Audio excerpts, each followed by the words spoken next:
I guess we'll get started. So, request Vijay to take us through the various Alumni Association activities and we will get going. Over to you, Vijay. Fantastic. Super. So I'll quickly go through. First of all, welcome everyone. Thank you for joining. So Alumni Association of SVCE is a registered society, been running structured organization. We do have a vision and a mission. Basically to make sure that all the alumni, including the student alumni, are taken care of. And we truly believe that the only way that everyone can benefit is to connect everyone together. As I said earlier, we are a 40-year-old, alumni of a 40-year-old institution. So that means that there are people who are closing to retirement and already retired and chilling, and we do have people sending us resumes and asking for internships and jobs. So that throws a lot of excitement as well as an opportunity. And that gives us a sense of responsibility that we are running an organization that needs to cater to, a wide gap of people. And we are dealing with a Gen Z as well as people in their closer to the retirement. So it gives we get the wisdom as well as the people give us an attitude as well. So we try to manage both and balance them. Um, so we typically, from an alumni association point of view, we separate them into two different groups. So our primary goal is to build a very vibrant alumni community, and we build many things towards that. So we have pretty much digitized every alumni, brought everyone into a digital database, so that is searchable. That makes it very easier. So we still have mails to go there, but we have email addresses at least, so we can email, trying to reach everyone as well. And we try to, so we do a business event, a networking event every quarter. And we've been doing this consistently for 3 years now. And where, anywhere from 50 to 100 people join, share cards and hang out. And there's always a thread that ties them together. And we have seen many collaborations, jobs, career growths that do happen. And we have seen business growth. Actually, I run a company and my co-founder is a SVCE alumnus as well. We have seen many organizations having have co-founders as college mates, so which is very nice to have. And we do have a lot of sports events. We do have a sports event like pickleball, shuttle, sometimes bowling. We do try to keep it engaging along with their families. So it's always a bond that gets created. We do have, I'll walk you through what we do in different places as well. And we do a lot of series for students because it's all about giving back. So we do have scholarships. So many years, so special groups or specific years sponsor students every year. They have crossed several lakhs so far. We run something called a Pro Connect series, where Pro Connect is we bring in an expert that caters to students. So it can be career guidance to, career jobs and becoming an entrepreneur, etc., but more geared towards students. So those events attract anywhere from 100 to 300 people, and we run this every month. And there is something called Project Connect. We have someone responsible for that, and we take students and connect them with mentors and companies. So they do their final year projects or their internship projects, or they do special projects along with them, and we bring in people from enterprises to mentor them as well. So that's something that we regularly do, and we've been doing it consistently. We have about 25,000 alumni, and we have connected more than 10,000 people from on our LinkedIn page, WhatsApp, and email groups. The email group has grown. I think we have about 22,000 people now in our email group, but the LinkedIn page has about 6,500. WhatsApp, we have about 4,000. So it gives us a way to reach out to them, which was missing before. Last year, we did a bunch of events. The most one of the marquee events that we did was the first Alumni Awards, where we gave a Lifetime Achievement Award to Dr. Kamakoti, the director of IIT Madras. We have a very vibrant Bangalore chapter now, so they do different things and they are growing. We have done about 20 professional family events last year. And we have international chapters now. So Australia is functional, Singapore is functional, USA is actually grooming well.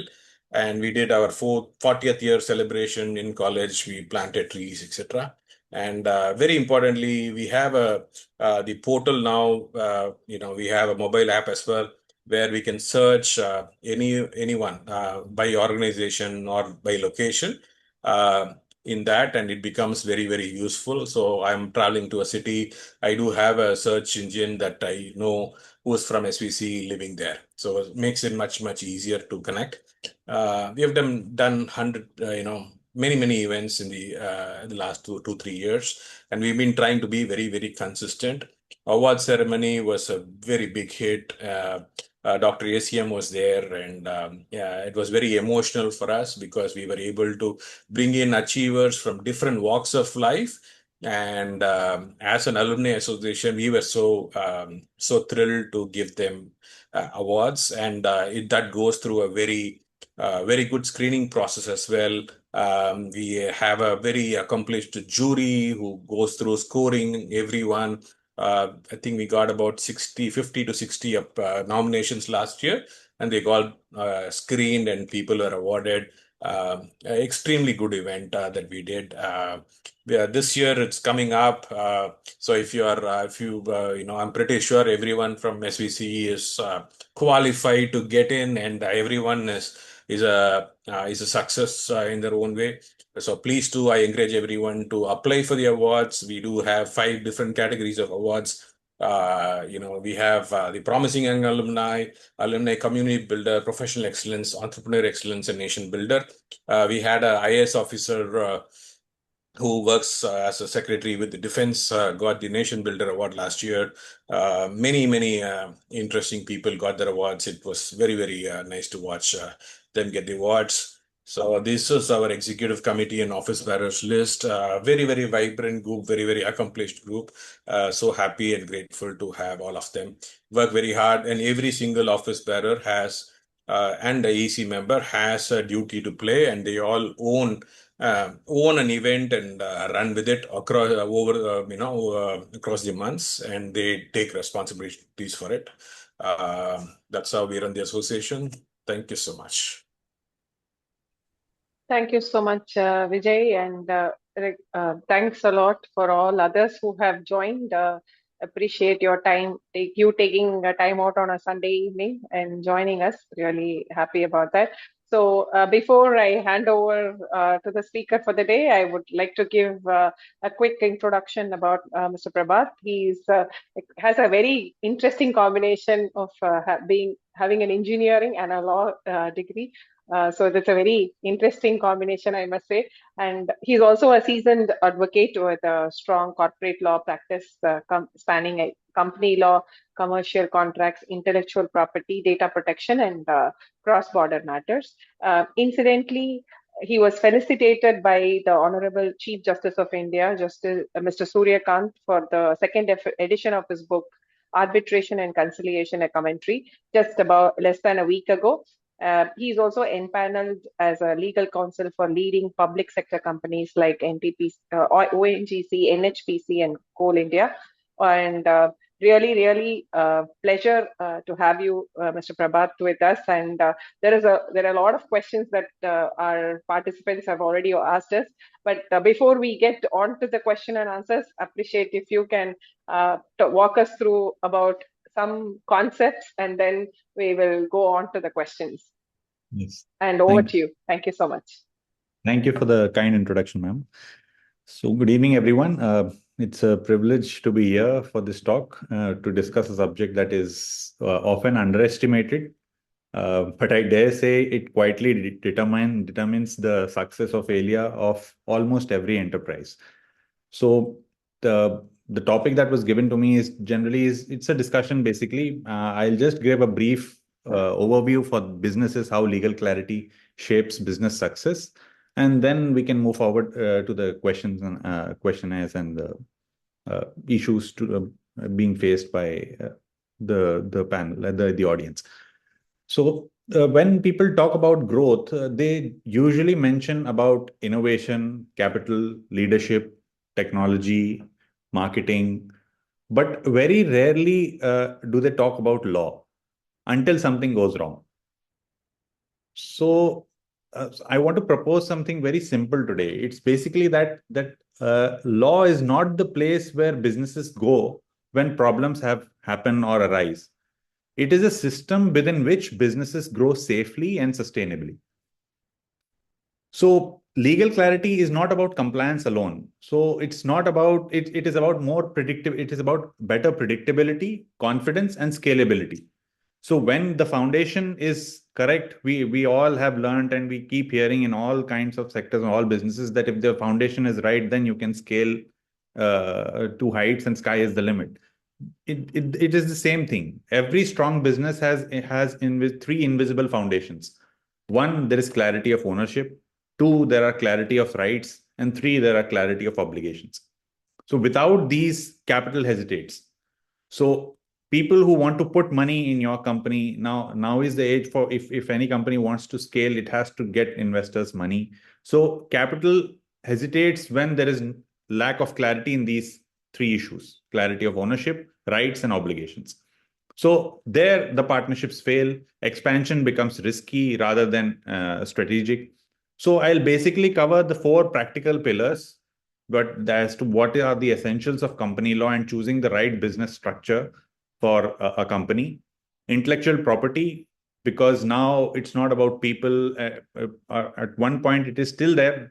Those aspects are there. That it's about the machines. It's about the people you are managing. But it is more or now at a global scale, when the world has become a village, it is more about the brand value, how you are protecting the real value of your ideas. Then commercial contracts and dispute management, and key commercial, corporate, and legal insights every modern business must understand. So I start with basic foundations as to what is the right business structure that the companies must choose. So let me start with something deceptively simple, that your business structure decides your business destiny. Almost every major failure I have seen begins with a small mistake here. Common mistakes are friends starting a business without a shareholders agreement, family businesses running on understandings and not documentation, startups forming partnerships when they should incorporate a company, single founder companies attracting investment without governance safeguards. So your business structure basically decides the liability exposure, capital raising ability, then tax efficiency, your transfer of ownership, and regulatory obligations. So generally, there are four common structures which are usually prevalent in company law.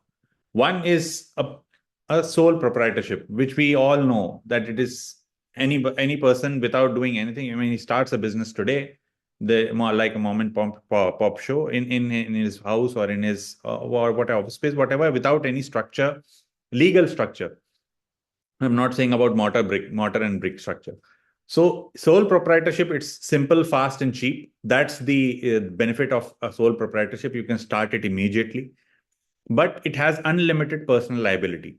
So if anything goes wrong, the proprietor has unlimited liability, personal liability, and he has to pay whatever. If any legal action happens against the proprietorship, the proprietor has to bear the expense.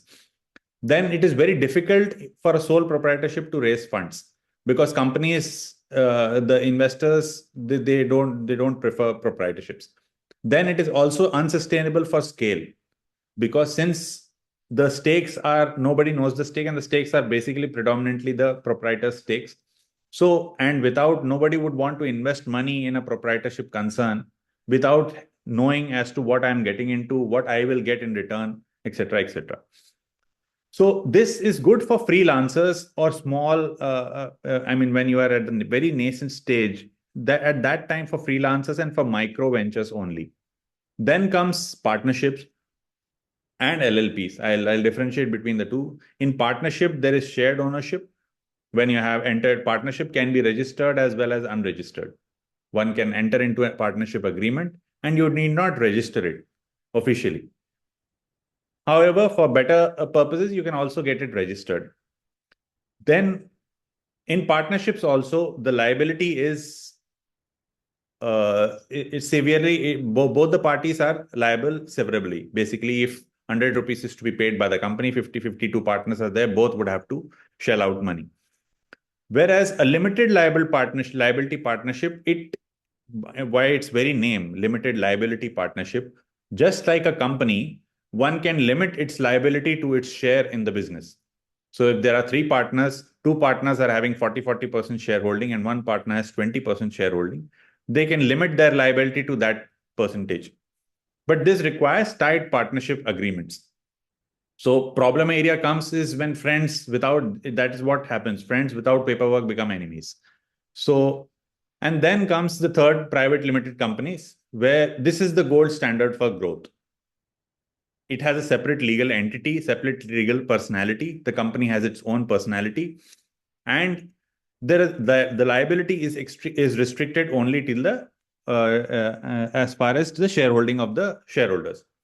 The capital infusion is easy and it is investor friendly. This is where most scalable startups belong. Then comes more complex structures of corporate and holding structures used for group companies, investments, or offshore operations. These are advanced structures which require far more careful compliance. Now, legal clarity in corporate governance means you have valid articles of association, precisely defined board powers, clear management authority, proper statutory compliance. When governance is weak, at that the investors back out and acquisitions collapse. Directors face personal exposure. So this is why companies do get into due diligence. You must be aware that for any acquisition or any investment, there is a legal due diligence, there is a financial due diligence, there is a business due diligence. So legal due diligence, if business's proposition is good, financials look scalable, even then investors won't put money if there are legal pitholes. So the key takeaway in this is basically your structure is the skeleton of your business. If you build it wrong, then growth becomes painful. Then the second aspect, what I was I wanted to give us is intellectual property, protecting the true value of your business. Now, as I said, your business isn't your office machines or employees. It's not just that. It's now your business is your brand. Now, with social media and with so much free information available in our hands, your business is basically your brand, your technology, your content, your design, your reputation. All of these are intellectual property, and 4 core IP rights are trademarks which protects your business names, logos, taglines. These are territorial in nature. That means in India, you might have to register it separately. And if you are going and doing business in Singapore as well, you will have to register for that territory separately. Registration is equal to ownership security. So, but the bottom line is, if there is no trademark, there is no brand safety. Then there is copyright. Copyright is content for software, websites, creatives, courses, videos, documentation. Ownership must be assigned by contracts. Otherwise, employees or consultants may retain rights. Here, like suppose if an organization, if a business is formed and you are innovating something and there are software prepared or creatives or courses or videos or documentation prepared, some intellectual property is created in the form of these is created by the employee. Unless there is a specific agreement which assigns that rights to you, the employer, general copyright law says once whoever has created that belongs to him. So this is very important when and this is where the problem comes. When the employee creates something, he leaves, and then and he joins some other organization, and if you don't have proper agreements in place with the employees, then you might have a problem where your core intellectual property law, where resources have been spent by you, but it is created by an employee who takes it with him. Then patents, so it protects technical innovations. I'll critical for tech, pharma, and engineering. I'll not go deep. Each of these are subjects in themselves. So, and each of these have separate laws in there. There's a Patents Act, there is a Trademarks Act, there's a Copyright Act. So all of these are extremely in-depth subjects. I'm just giving a brief overview as to what all businesses require. Legal clarity in which areas is required for businesses to scale and for growth. Then the fourth core intellectual property is designs. So designs also, there is a separate act called Designs Act, where visual appearances like fashion, devices, packaging, etc., they are protected under the Designs Act. Now, emerging IP challenges are digital piracy, AI-generated content ownership. Who owns the content? If ChatGPT generates something, you put an idea, ChatGPT generates something, who owns that? So it is an evolving landscape. Then cross-border brand disputes, like suppose in one of my cases, company belongs in Chennai only. It sells protein powder. Now the global brand which sells Protein X. So Protein X sells. It has registrations across various countries. Now in India, this company, the Indian company, the Chennai company, was selling, and it was selling in the name of Protein Max. So, and when that company cross-border, so it's a cross-border issue. I mean, for that brand, it is selling in India, but they did not have registration before. Recently, they had got registration in 2022 for certain products. So meanwhile, so that's what now in one case, the Chennai company has two line of products. One line of product, the global company, because the name was too similar, Protein Max, this company, the Chennai company, lost because of that. However, in the other case, the Chennai company got the trademark registration done before the international brand. So in that case, it is far more protected in the second case, even though the look and feel may look similar, but the registration was done first by the Indian company. So strategically moving, even a small player can challenge a big behemoth companies if they are properly advised and they go strategically with their businesses. Then there are domain name thefts, influencer marketing, IP conflicts. So most businesses generally start using logos without registration and give away IP unknowingly through loose contracts. And they discover conflicts only when expanding.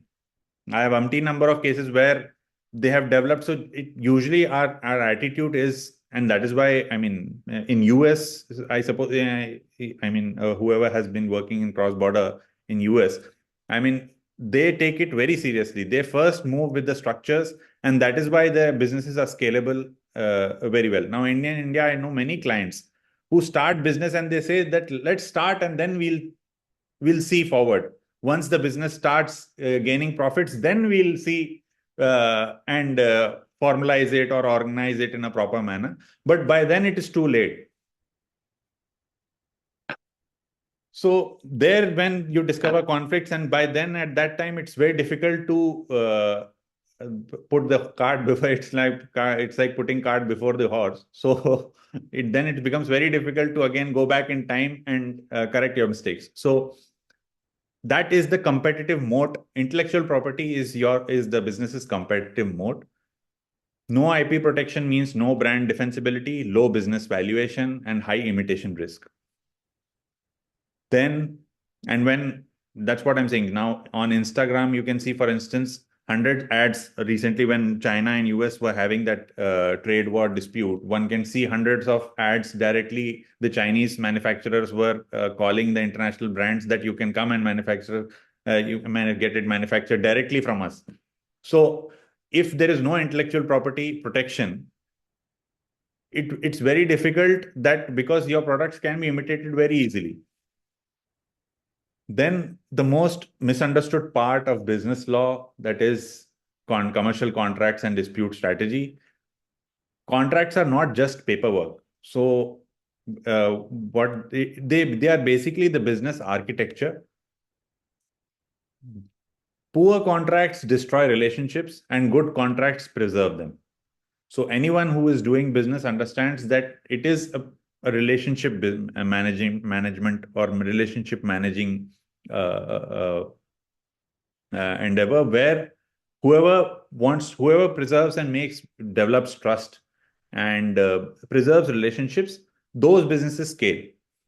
Now, why business contracts get contracts wrong? Because generally it's considered just as a formality. There are copy paste templates, vendor provided contracts without review. Then there are handshake deals. There is no clarity on termination or disputes. What happens if a dispute has arisen today?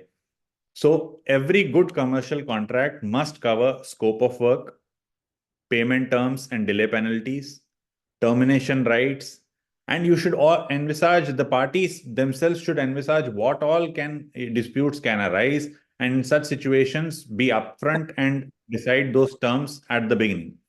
And once those terms are reduced in layman terms, the lawyers can very well turn them into tight legal contracts. Then IP ownership clauses, as I just mentioned, confidentiality, then liability and indemnity limits. Like suppose, what is the indemnity if one party does wrong to the other? What is the cap? There can be a liability cap by which you can be protected. That even if I go wrong or I breach the terms of the agreement, my liability is only up till this limit. The courts will protect you and will enforce those clauses. Then there is jurisdiction and arbitration. So arbitration, I'm not going into deep, but these days, the Indian government, as well as in last 20 years, arbitration has picked up, and it is basically alternate dispute resolution, one of the methods like mediation and negotiation. So since our courts are clogged with so much litigation and there is so much delay in adjudication of disputes, now the Indian government as well as the parliament is of the view, and the legislation and civil society is of the view, that arbitration should be encouraged. Arbitration is basically two parties mutually deciding, a third party judge, by an agreement that our disputes shall be resolved through arbitration, and we will be bound by the decision given by this third person. It's just like how in our villages panchayat used to operate, and everybody used to be at least on the same page that, okay, whatever decision the panchayat decides, we will abide by it. Now it's in the same manner. Parties by agreement in the initial, when they are entering into the contract itself, when there is no dispute, they mention one arbitration clause that if a dispute arises, we shall resolve it through arbitration. Because arbitration saves time in the sense that you don't have to wait for your cases, because in courts, it's date after date. I hope no one ever has to go to a court to enforce his right, but it's a very sad state of affairs there. So arbitration has helped a little bit to declog the system, where commercial parties are able to quickly resolve their disputes. Then, so that's what. So use arbitration clauses, define seat of arbitration strategically, avoid multi-forum litigation. So in this manner, you control your costs and timelines, because litigation is expensive. So today, a well-drafted arbitration clause can save you 2 to 5 years of litigation time, as well as reduce legal expenses massively. As well as it maintains confidentiality. You don't have to air your dirty laundry in front of a court. There may be your competitors in the business who might be interested in as to what is happening. But in arbitration, it is a completely confidential procedure between only the warring parties. Then the fourth key takeaway or insight that for modern businesses is your executive essentials, basically checklist as to your compliance. Your regulators track today. Regulators track digitally. So, and investors check compliance history. So poor compliance is an expensive exit. So due diligence is brutal. Every funding round and acquisition starts with one word: due diligence. Messy paperwork, IP ambiguity, regulatory lapses kill deals instantly. Then leadership liability. Now modern directors face GST liability, environmental compliance exposure, insolvency prosecution risks. So corporate shields exist, but only when procedures are followed. Otherwise, if procedures are not followed, then the law, nobody is above the law. So in these cases, the directors are impugned personally, whether it comes to GST or environmental compliances, etc. And then if you are doing cross-border business, then exporting subsidiaries of foreign investments, FEMA compliance, data protection laws, international arbitration clauses. So ignoring global legal rules will block your expansion. Then today, ESG is becoming a big buzzword. ESG is basically environmental, social, and governance compliance. And it is investment linked, government mandated, and reputation sensitive. So legal compliance is now your brand compliance. So modern business leaders must understand law not as protection. It is a strategy to grow. So the basic idea is basically businesses fail not because they lack ideas, ambition, or funding. They fail because their foundations crack under pressure. And legal clarity provides that stability, predictability, the investor confidence, growth capacity, and dispute control. So contrary to popular notion, law does not slow businesses down. Poor legal thinking does. So the businesses that grow the fastest are not reckless. They are legally disciplined. So that's what I mean. And I can sum it up by saying that your vision for the business, three things are required. One is vision, second is execution, and the third is legal clarity. You remove one and your growth will collapse. So now, I mean, I'm open to see any questions to keep it more interactive rather than just yes. Thank you so much, Mr. Prabhat. It was I guess a lot of probably 4-5 hour session. Tried to collapse. You have tried to collapse it into like 10-15 minute talk. It was a lot to take, but I think we are able to understand the nuances, not in legal terms, because I'm a person who sleeps whenever somebody starts talking. But it was so interesting to hear from you. We have a lot of questions, like we informed you. I guess probably some of the questions were asked by the participants already. Yes. If I can have Mr. Rishikesh, if you can ask your question directly, or if you want me to ask on your behalf, I can do that as well. You can explain what you're trying to ask better. If you can unmute Sure. and ask, please. So unfortunately, litigations still do happen, right? Despite best efforts and so on. And this is so what happens in situations where one of the parties has orders on paper, but they're not executed, because we still have an administrative side of the government that has to go out executing it, and they just simply don't execute, right? And typically, if you have an order in your favor, you can't appeal that order because you've already gotten what you wanted. And even if you appeal, quite often in high courts, the petition is it's a writ petition, and it's just held. It practically never comes to a hearing. Yes. In such situations, what can the affected party do? Is it realistic to actually petition as the party to petition the Chief Justice or the registry, or is that not even considered something doable that should only be done through the advocate? Yes, so that I would not suggest to go in that direction, because that would be considered more. People don't see it as in good light, the judges.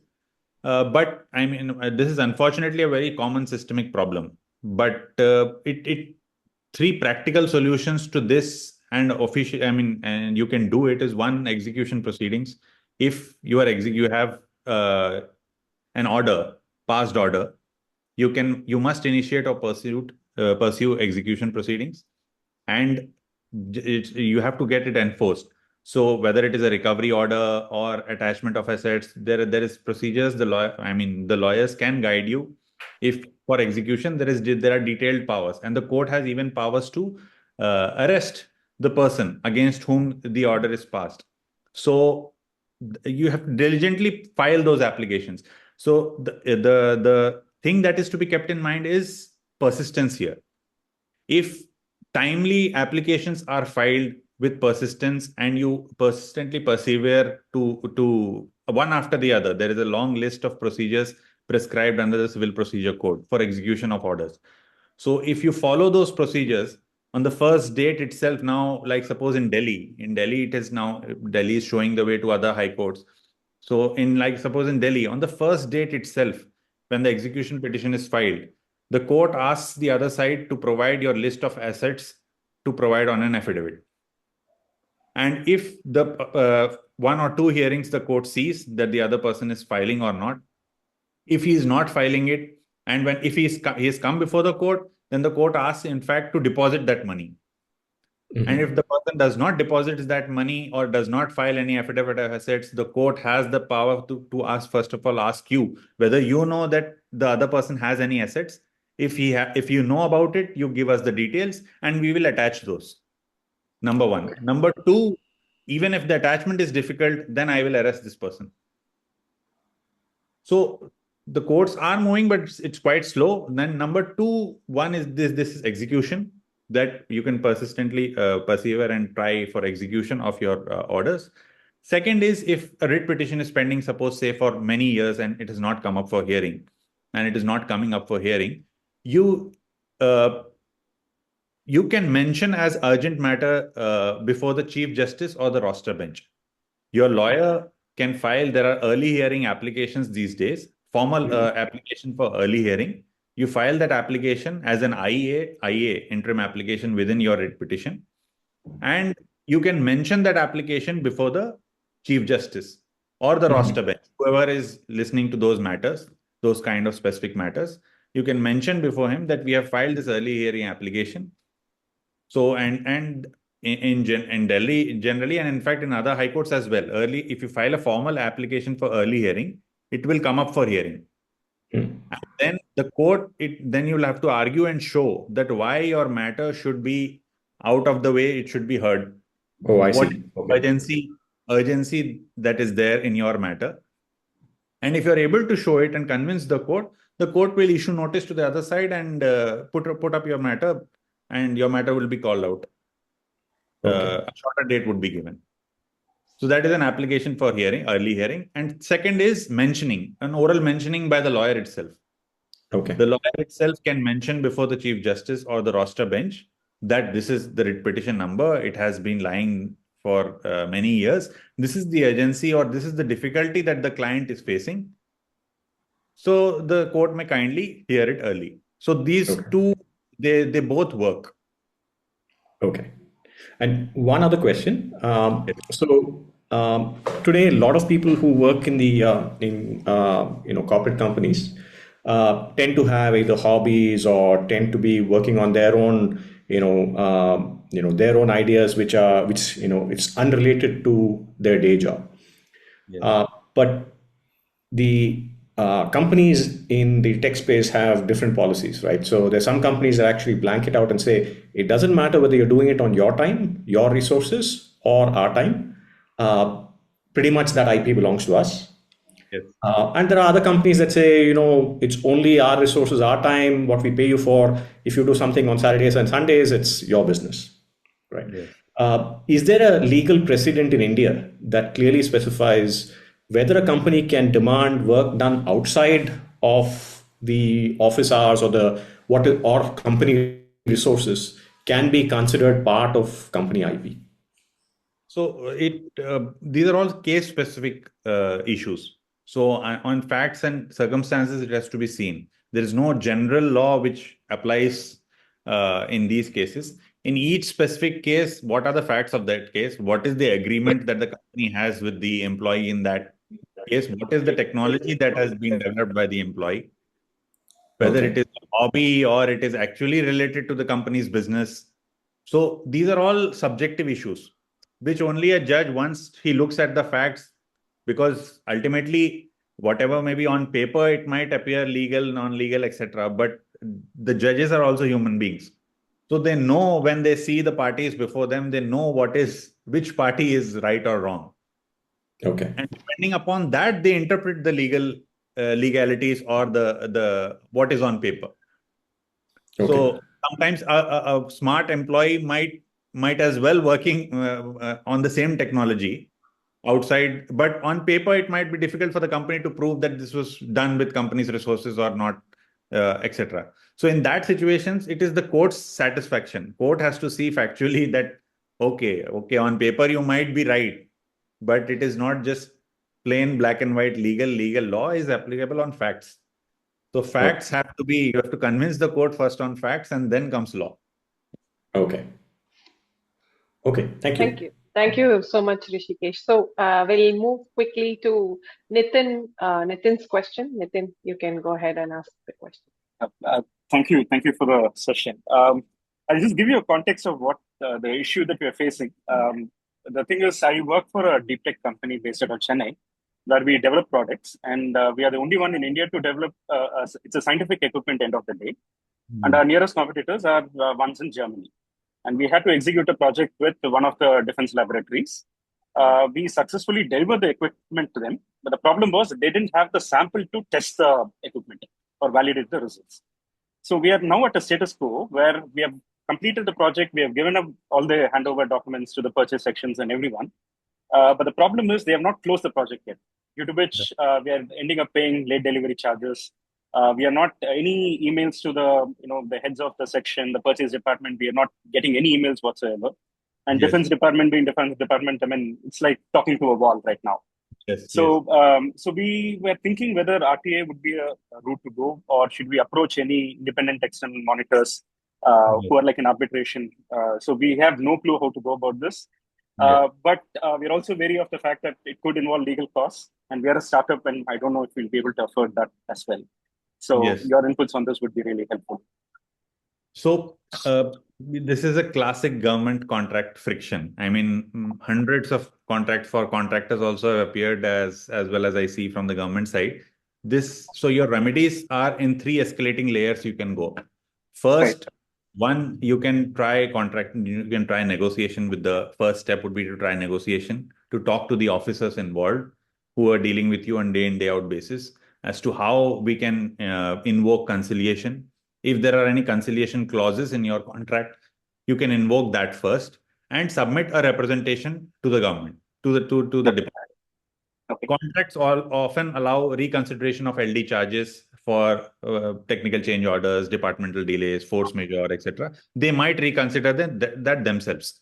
So this would be, and because as a company, I'm thinking of from a perspective of a company, don't go into legal processes. Your idea is to get the money first. So this should be a first step to try to get the money, whatever money you can get, lay your hands on, by invoking these, by talking to officers and pleading and to their emotional conscience, and trying to seek some money by submitting a representation. And then ask them that if whatever representation you want to us to file, we can file in that manner. So that, and this is not adversarial. I mean, we are not wanting to fight, or this is not hostile. It's just that we want to get our money.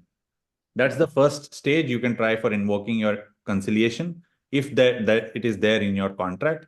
Even if it is not there in your contract, mediation, it need not be there. Conciliation or negotiation, one parties can do it among themselves.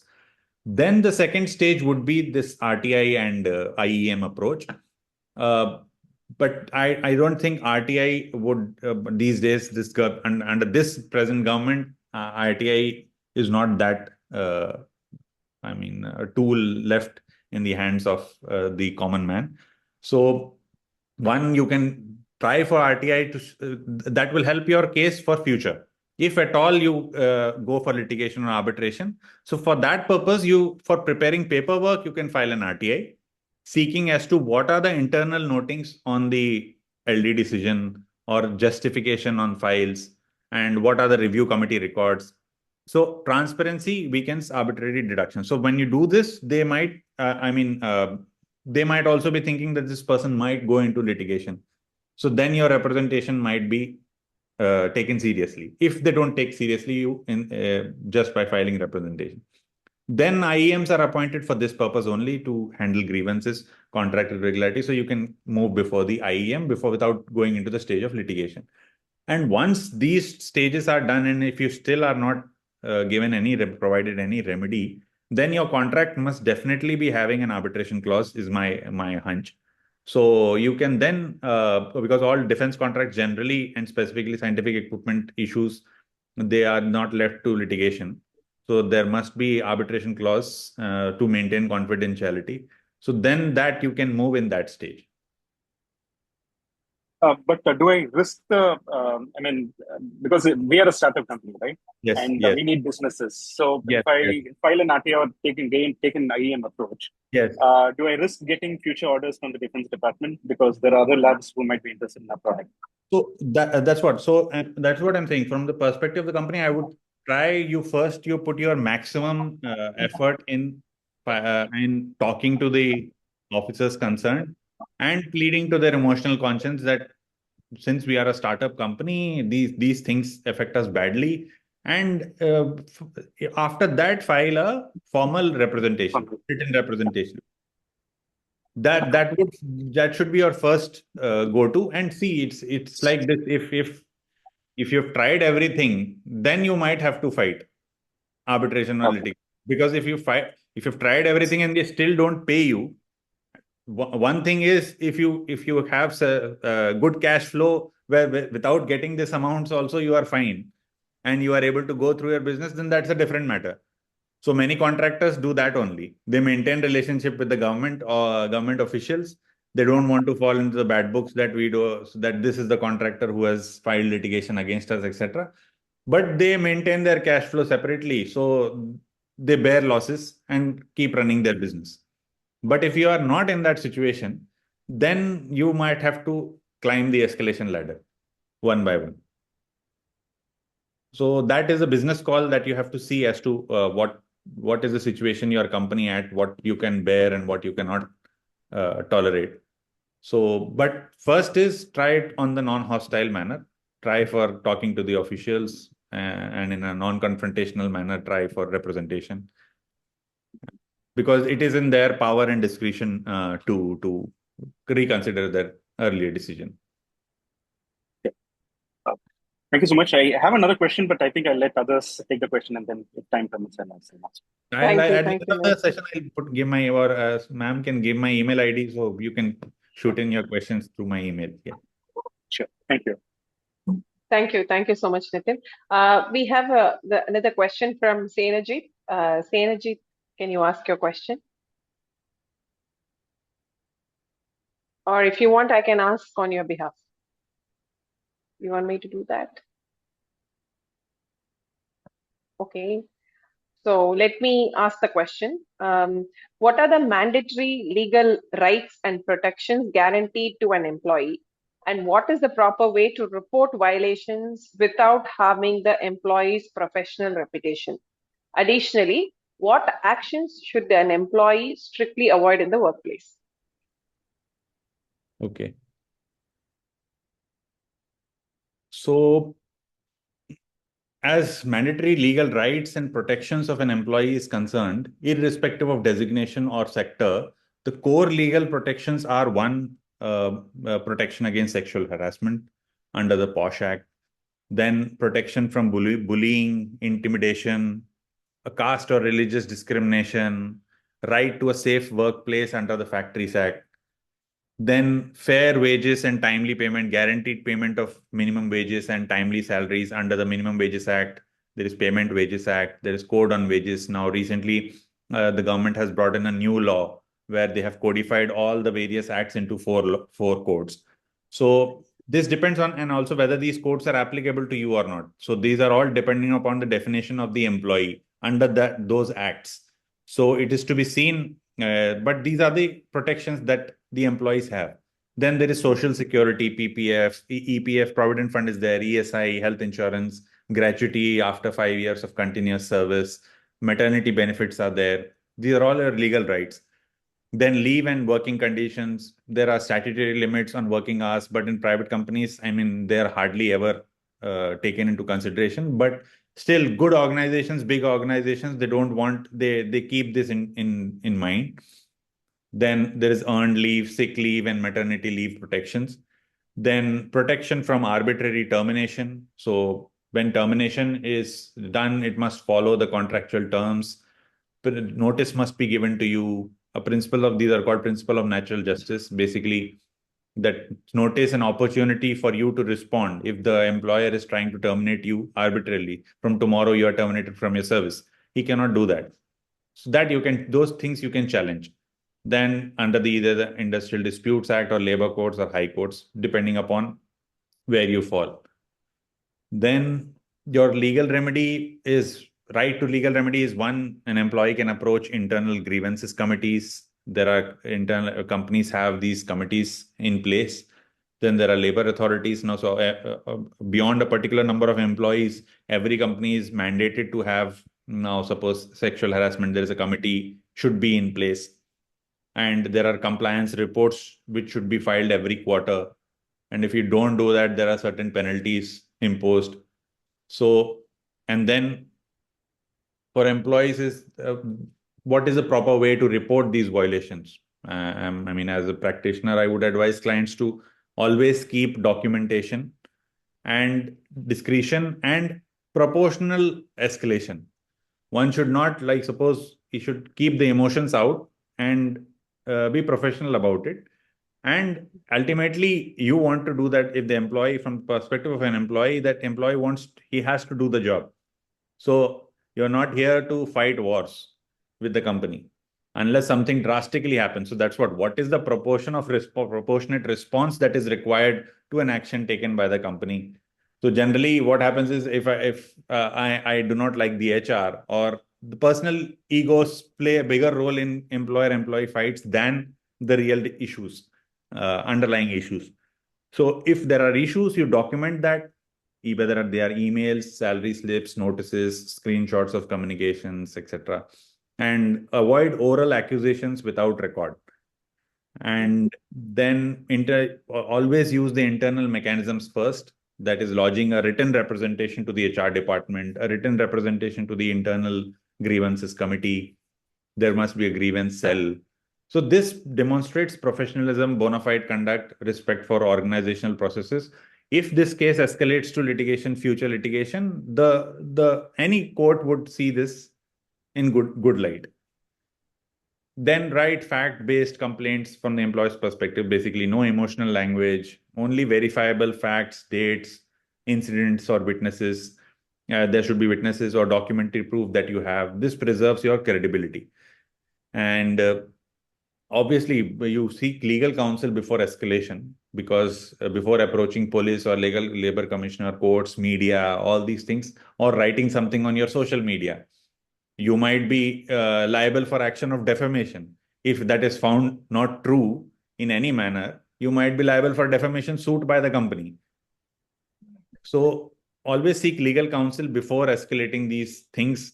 And the easiest way these days people find is write on social media, tag the company, write on social media.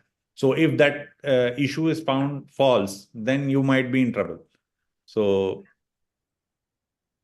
so I was just to enlist what actions should be avoided by the employees. This is public accusations or social media posts, threatening suicide or self-harm.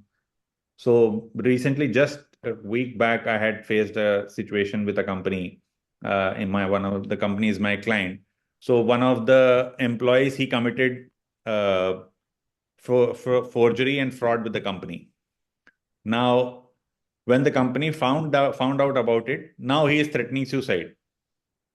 That you are putting so much pressure on me, etc., etc. There is only one way left: suicide. If you go to police, I will suicide, etc., etc. So in that situation, so what I suggested to the company is you try to first ask him, or first your basic protocol that the employers should follow in such cases is you inform the police, nearby police station, that this is the situation, the employee is threatening suicide. You take care of this, number one. Two, a written representation with proper receiving from the police authorities. Two, you inform the family of the employee that please take care of him. This is the situation. And 3, if it is possible, you enter into a written agreement or admission of liability if you are able to get it from the employee. Since he has already admitted those fraud issues on WhatsApp and emails, you might as very well ask him, okay, we might not, you repay the company. There might be a situation where the employee is very important. Just like in this case, it was very important for them. They wanted to keep the employee because he was the face of the company. So in such a situation, it is not just legal. I mean, legal issues is you file a police complaint, it's done. But you have to protect the business, you have to protect the brand. So I suggested the company that, okay, you ask him that we are not terminating you. First of all, we don't want your resignation. We are not terminating you. Since you have a long-term relationship with the company, you will repay the company and you are already admitting your liability. So you might as well work for us and repay the company. And you give a proper written email or a contract. You enter into a repayment contract with the company that I will pay in these terms. I will pay back the company, etc., etc. And if I fail in this, then legal action. I am open to legal action. So these kind of solutions can be thought out. Only thing is the company should have a legal counsel at the moment. Generally, what happens is when this stage, if they let this stage pass, and either the company does something, if the company, suppose in their emails or correspondences, company writes to the employee, if you don't pay, we'll see you. Then the company is definitely liable for action for threatening him. And then the courts or the police might see that you have put pressure on him for suicide.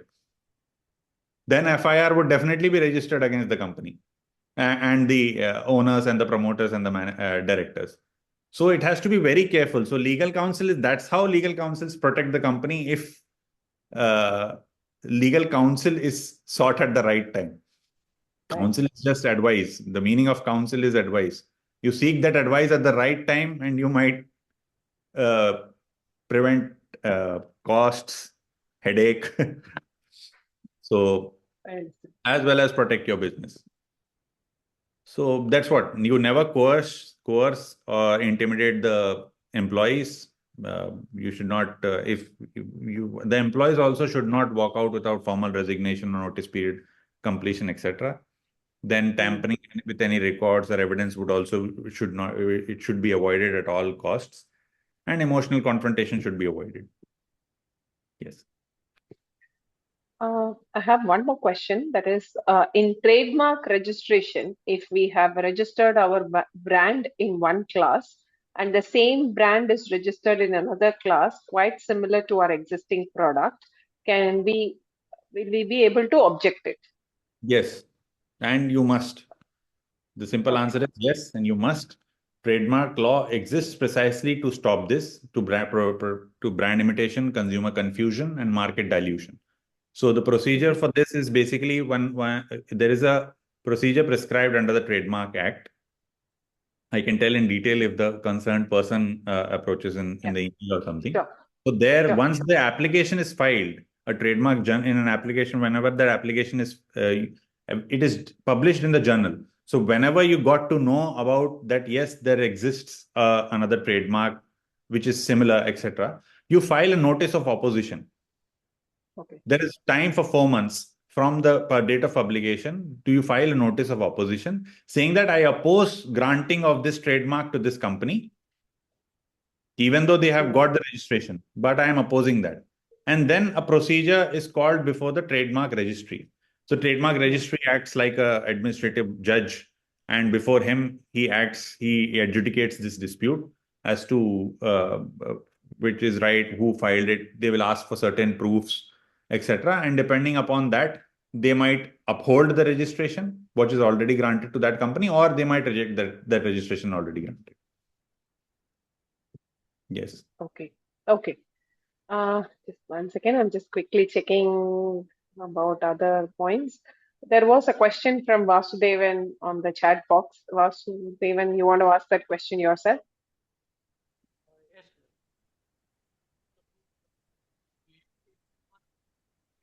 Hey, again, we are not able to hear you pretty clearly, so I'll ask you on your behalf. So I would like to know your point of view on AI giving judgments. Will it reduce the time taken in resolving legal disputes?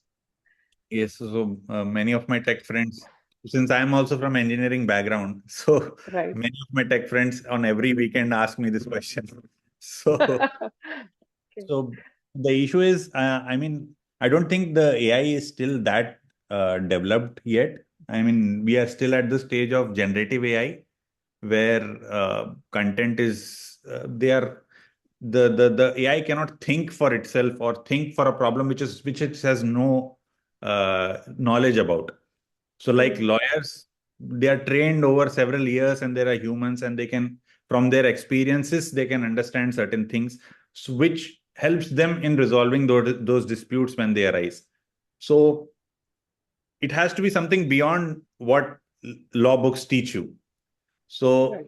I don't think the AI, I mean, correct. I would like to know the technologies that are available. And since I'm also an avid follower of this latest developments in technology, I would like to know whether there are any technologies right now which go beyond the AI can think like a human, where it's not just generative AI. I'm not talking about generative AI like True. ChatGPT, True. Claude, etc., etc. I'm just saying that if I don't think there is any technology right now where the technology is developed to such an extent where they can think about issues which they have not faced or come across. Like Right. DeepMind, I think I watched one beautiful documentary on game Go, I think. Just like Mm-hmm. chess, it's a game played in China. So there, so on several, so the biggest champion like Kasparov was in chess. The biggest champion of Go had to play with an AI, and there was 7 rounds, and 3 out of 3 rounds, 4 rounds, I think the AI won against the human. And that person, he was completely devastated that this Mm, AI knows all the moves already before me. So, and since it is already read, it is far more efficient in remembering and memorizing the steps and what all might be the probabilities, etc. But in the seventh game, what he does was that champion, that person, he does such a move which is not at all considered a right move in that game, and it has not been mm, predicted ever to for such a move. So when he makes that move, the AI gets completely confused and it is not able to give any answer because it has not learned it. yeah. So, so this is where now, when we say that when AI is developing, the humans will have to evolve accordingly. So, but right now the problems, social problems are there are certain problems which I think after a few years, a couple of years, I think the technology would be developed that much that uh, basic problems like ticket challans or motor vehicle Right. challans, etc. These kind of disputes, I think, might be the AI might replace in next 5 years where to resolve disputes like menial disputes where it is clear black and white. Either you Right. have committed the offense, not committed the offense. There are proofs readily available. Like suppose at what time you breached the red light. So that those kind of issues that can I think AI might. But in once the complications arise further, it's very I don't think yet AI would be able to. I don't see in next 5, 10 years in complex issues AI replacing human beings. I guess one of the points you said, the judge could actually see the person and decide in the way Yes, they are human yes, to see who's actually telling the truth, which probably AI cannot do that. yes, yes. Yeah. Yeah, it does not Cool. I understand guess, it. Yeah. yeah. Sorry, I have a question, if you don't mind. It's just that, like there are books to say finance for non-finance managers. So, is there a similar book for legal Oh, for for non-legal managers?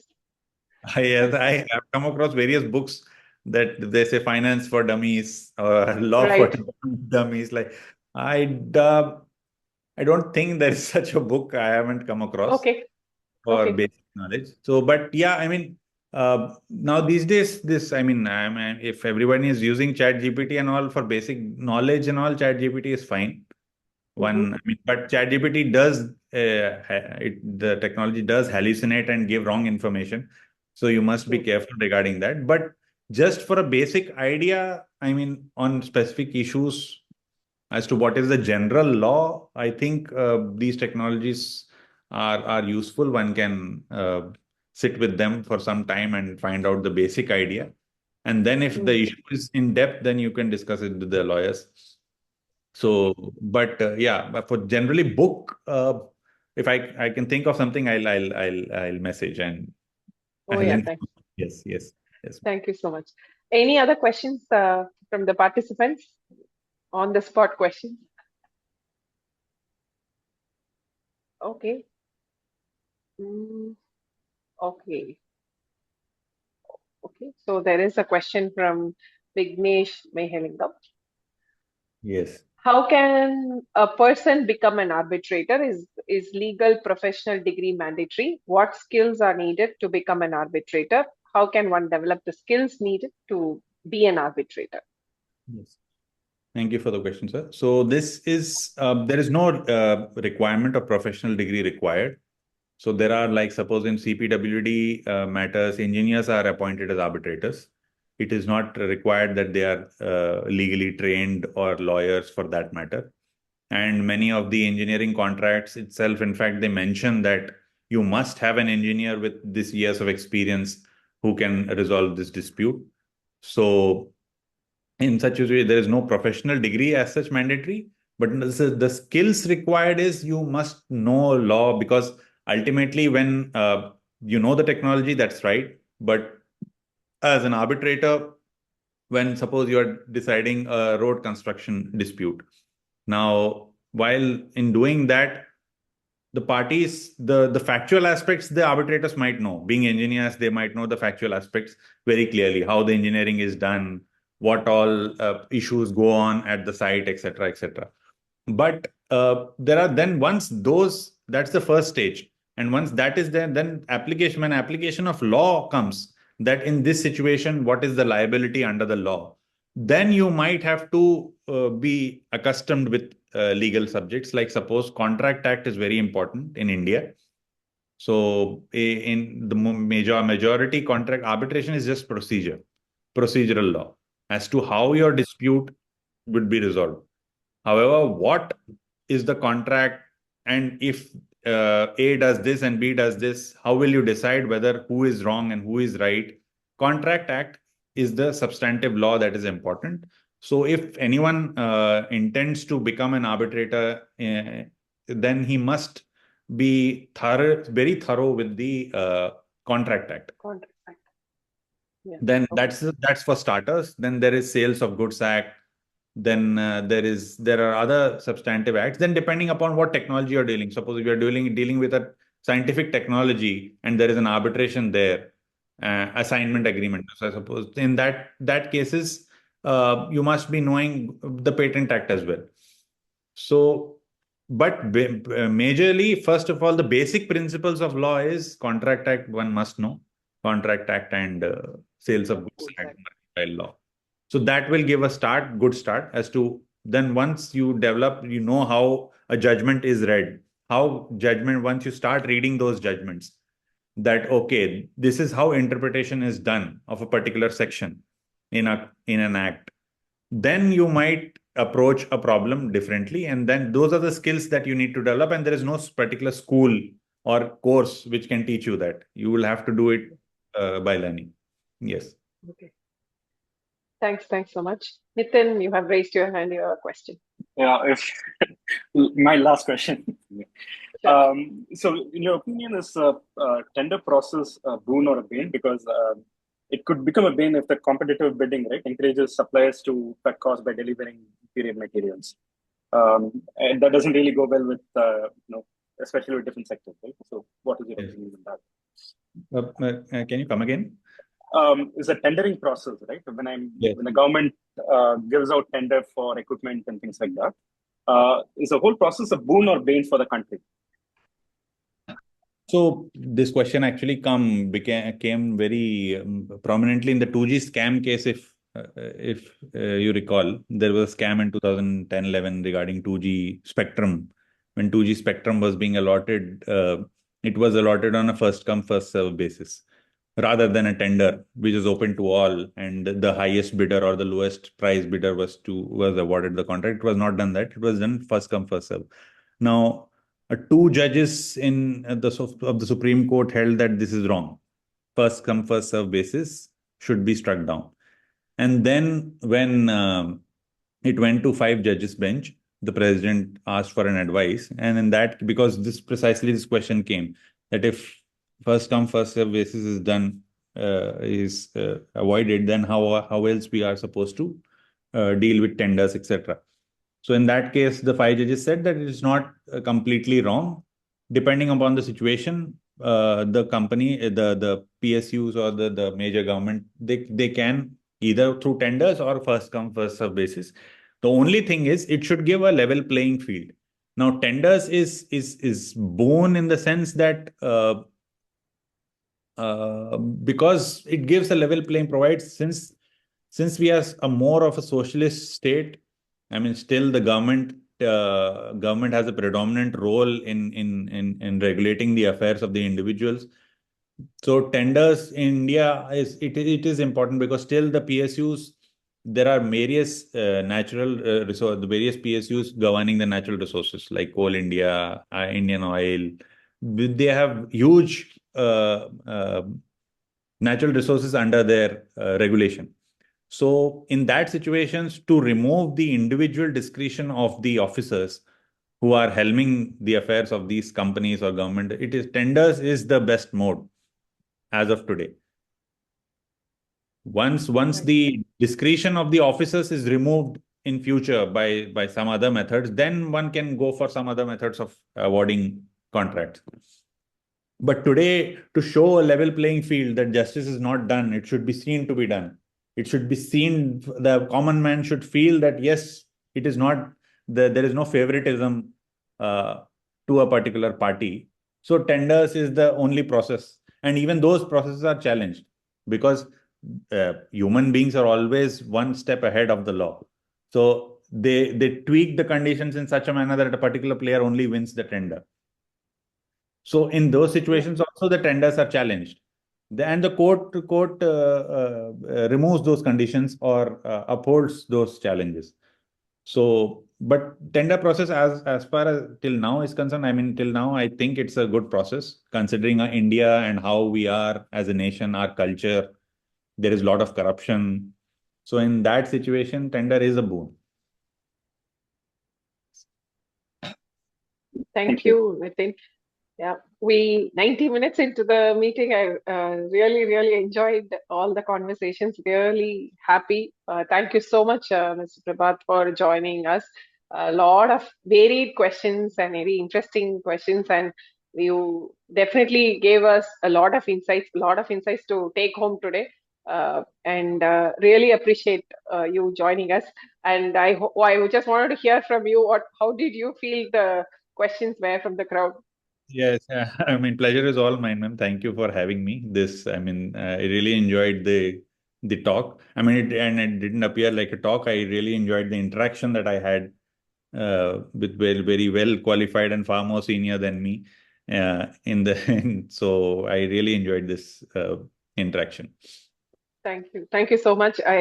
Thanks for a lot for your time, and I must thank Sanjeev, who helped us to get you for this inaugural session of Talks 360, and really appreciate. And for all those participants who are still on the call, please fill the feedback form, and if you can also write on LinkedIn about tagging Alumni Association about how you felt about this program, it'd be great. So appreciate all your time, and we'll reach out to you, Mr. Prabhat, for another round. I know when we come back again, we will reach out to you and trouble you more with more questions. Thank you. Thank you so much. Thank you. Thank you. Thanks everyone. Wish you all a great Sunday evening. Bye.